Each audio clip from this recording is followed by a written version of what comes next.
Ternyata emas tidak selalu jadi safe haven. Apa alasannya? Dan dalam kondisi apa emas tidak jadi safe haven? Ini penting banget nih Sobat Trader, karena sebagian dari Sobat Trader pasti taunya emas itu safe haven.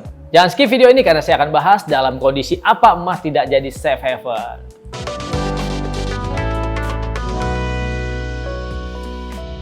Oke Sobat Trader, jadi saya akan kasih tahu dulu sedikit aja lah ya tentang safe haven nih ya. Nah, safe haven itu apa? Safe haven itu adalah instrumen investasi atau instrumen keuangan yang mampu menjaga nilainya tetap naik ya, tetap bertumbuh meskipun kondisi perekonomian dunia tidak stabil. Itu namanya safe haven.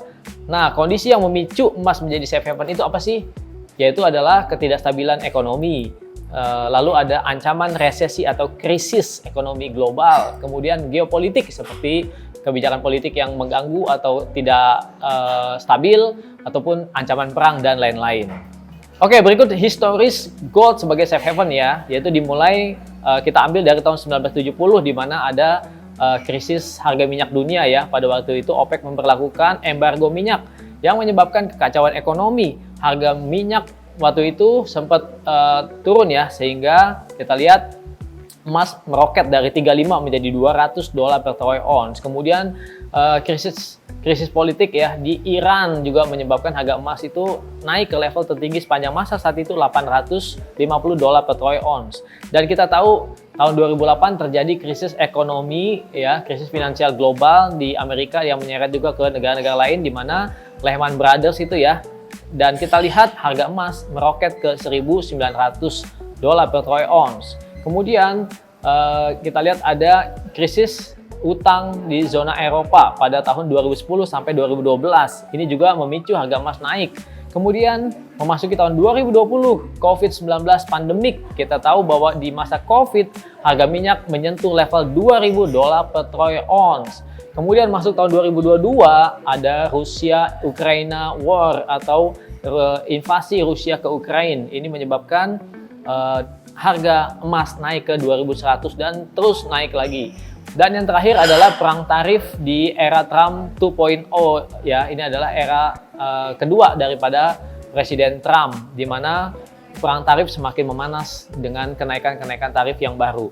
Dan di era Trump aja di tahun 2025 ya Sobat Trader, harga emas sudah naik 21 kali ya. 21 kali itu adalah ATH. Ya, kita lihat ini banyak sekali ya yang menyebabkan emas ATH di 2025. Oke, sekarang kita lihat nih Sobat Traders, di tahun 2025 ini aja karena kekhawatiran akan ketidakstabilan ekonomi akibat perang tarif memicu emas menyentuh 3.000 sampai 3.100. Yang terakhir ATH-nya adalah $3.167 per troy ounce Sobat Trader. Nah, oke, sekarang kita akan bahas nih ya, dalam posisi apa harga emas tidak menjadi safe haven. Kita mengacu dari keputusan Trump melakukan reciprocal tarif tanggal 2 April 2025. Kita lihat ada pengumuman reciprocal tarif yang meluas, kita lihat ya, di mana Trump menerapkan tarif yang meluas kepada mitra dagangnya, terutama terhadap China, di mana tarif terhadap China terus dinaikkan 50% dan ditambah lagi dan sampai menyentuh 104%. Dan ada tanggapan juga dari China yang akan juga memberikan tarif yang tinggi sebagai balasan kepada Amerika. Nah Sobat Trader, kita mengacu daripada kasus ini aja ya untuk pembelajaran. Kita lihat nih, setelah keputusan reciprocal tarif tanggal 2 April, maka apa yang terjadi? Pasar saham global jatuh tajam sekali. Kita lihat saham indeks saham Nikkei, indeks saham Taiwan ya sebagai regional Asia, lalu juga di Jerman, di Perancis dan di Inggris semua sama-sama mengalami kejatuhan.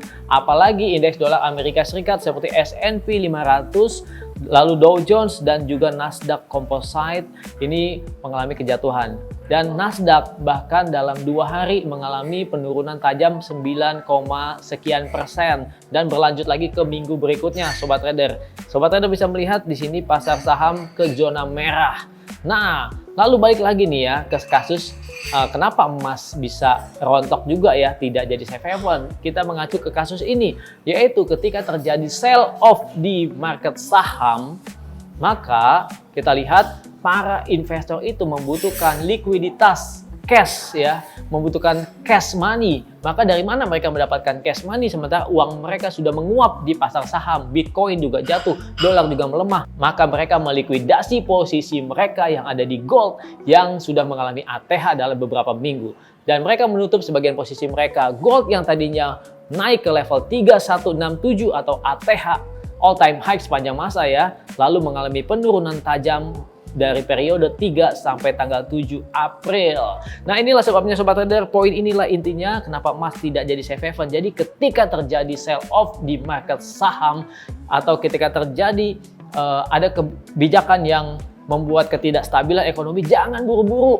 ya untuk wah gold pasti jadi safe haven nih. Belum tentu ya Sobat Trader. Kita lihat pasar finansial lainnya, apakah terjadi aksi sell off? Nah, kalau terjadi aksi sell off, jangan buru-buru Sobat Trader, karena bisa jadi mereka juga akan melikuidasi posisi gold.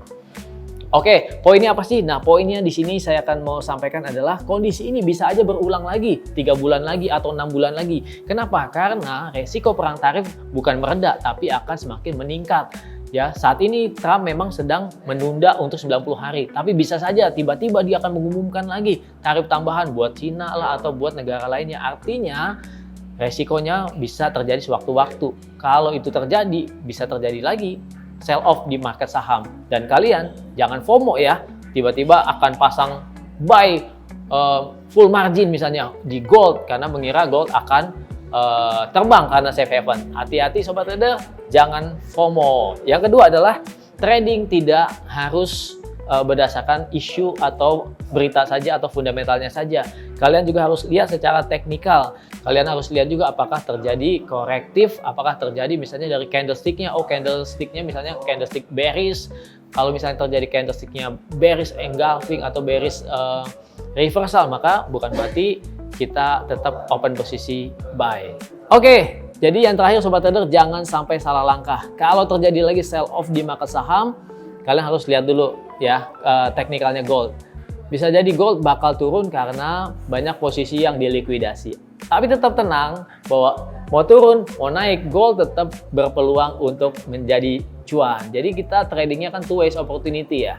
Jadi kalau ada peluang gold bakal bearish, kita bisa ambil posisi sell. Kita bisa meraup cuan dari pergerakan market gold yang volatilitasnya tinggi. Dan ketika ada peluang lagi buat rebound lagi, buat naik lagi, bullish lagi, kita bisa ambil posisi buy karena gold juga berfluktuasi cukup besar. Oke, jadi Sobat Trader, ke depan masih banyak lagi peluang-peluang pergerakan market. Jadi siapkan strategi terbaik Sobat Trader, siapkan juga dana Sobat Trader buat trading di market gold yang sangat fluktuatif. Salam profit.